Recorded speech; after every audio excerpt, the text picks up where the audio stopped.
Bismillahirrahmanirrahim. Assalamualaikum warahmatullahi wabarakatuh. Puji syukur marilah kita panjatkan kehadirat Allah Subhanahu wa taala yang telah memberikan kita nikmat kesehatan dan juga nikmat iman dan Islam. Selawat serta salam tak lupa pula kita aturkan kepada junjungan kita Nabi Allah Muhammad SAW yang telah membawa kita dari alam kegelapan menuju alam yang terang benderang.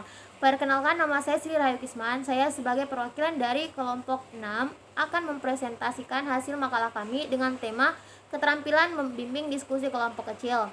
Sebelumnya kelompok kami terdiri dari saya sendiri, kemudian ada Miftahul Aziza, kemudian ada Karmila Esmanangin, kemudian ada Rahmawati Nusi dan Lolan Mohib.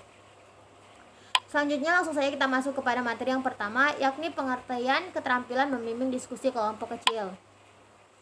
Pengertian membimbing diskusi kelompok kecil. Diskusi kelompok kecil adalah suatu proses kegiatan yang berlangsung secara terkontrol dan teratur, dengan beberapa orang saling bertatap muka, digabung menjadi satu kelompok atau kelompok kecil yang saling berinteraksi, mengungkapkan pemikiran masing-masing. Diadakannya diskusi kelompok kecil agar peserta didik dapat saling bertukar informasi atau pengalaman, sehingga peserta didik mampu menyelesaikan atau memecahkan suatu masalah.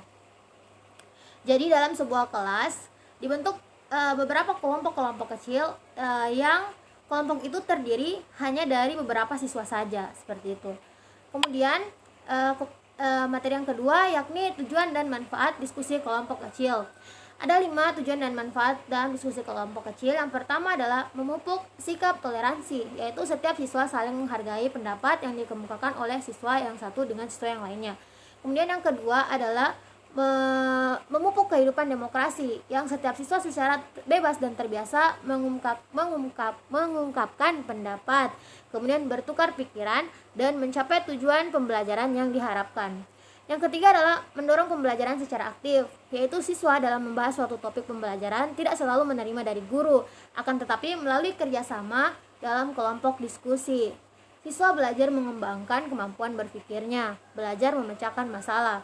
Kemudian yang keempat adalah menumbuhkan rasa percaya diri, yaitu dengan kebiasaan untuk berargumentasi dilakukan antar sesama teman kelompok diskusi akan mendorong keberanian terbinanya rasa percaya diri bagi siswa untuk mengajukan pendapat maupun mencari solusi pemecahan. Yang kelima adalah menumbuhkan rasa kebersamaan antar peserta didik.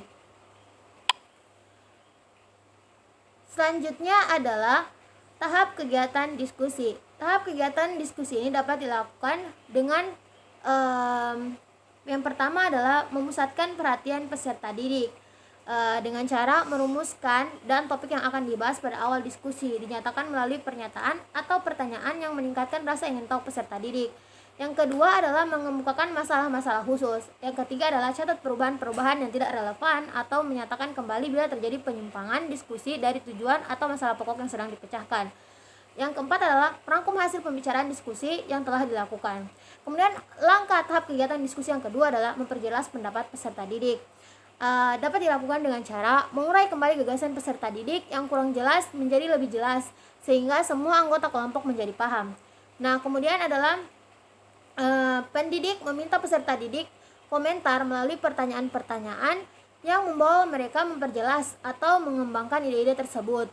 Kemudian yang ketiga adalah menguraikan gagasan peserta didik dengan memberikan informasi-informasi tambahan sebagai contoh-contoh di lingkungan sekitar yang sesuai dengan topik bahasan, sehingga semua kelompok memperoleh pengetahuan lebih jelas.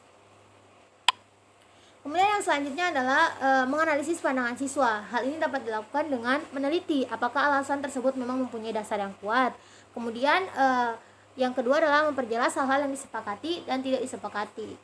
Tahap diskusi yang keempat adalah meningkatkan urusan siswa. Dapat dilakukan dengan cara mengajukan pertanyaan-pertanyaan kunci yang menantang siswa untuk berpikir, karena pertanyaan tersebut merupakan tantangan bagi ide atau kepercayaan. Kemudian yang kedua, memberikan contoh baik verbal maupun non-verbal yang serba pada saat yang tepat. Kemudian yang ketiga, menghangatkan suasana dengan mengajukan pertanyaan yang mengundang perbedaan pendapat. Kemudian yang keempat, memberi dukungan terhadap urusan siswa dengan jalan mendengarkan dengan penuh perhatian, memberi komentar yang positif atau mimik yang memberikan dorongan serta sikap yang bersahabat. Kemudian yang kelima, memberi waktu yang cukup untuk berpikir tanpa diganggu dengan komentar guru. Selanjutnya tahap diskusi yang kelima, yakni menyebarkan kesempatan berpartisipasi. Hal ini dapat dilakukan dengan 3 cara. Yang pertama, mencoba memancing urusan siswa yang enggan berpartisipasi dengan mengarahkan pertanyaan secara bijak. Kemudian mencegah terjadinya pembicaraan yang serentak dengan memberi giliran pada siswa yang pendiam terlebih dahulu.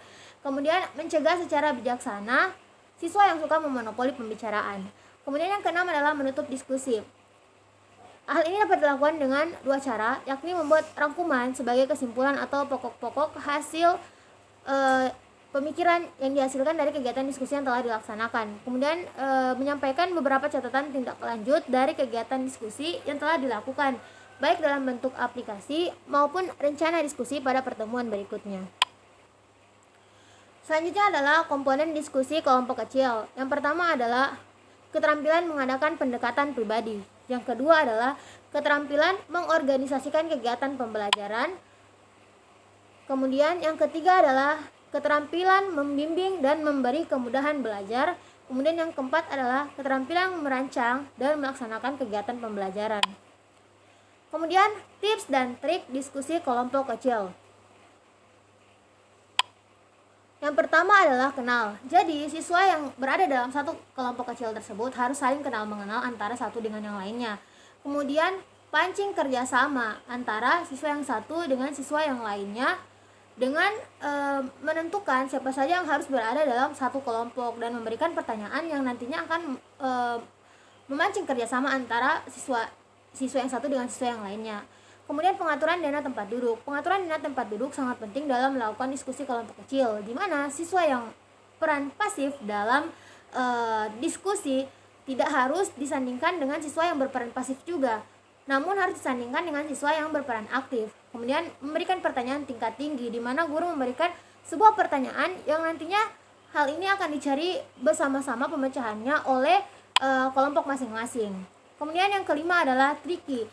Jika siswa masih saja diam dan belum memberi reaksi apa-apa, jangan langsung panik. Siswa butuh menyusun kata-kata dan mengumpulkan keberanian. Bahkan siswa perlu waktu jika mereka belum terbiasa mengutarakan pendapat secara lisan.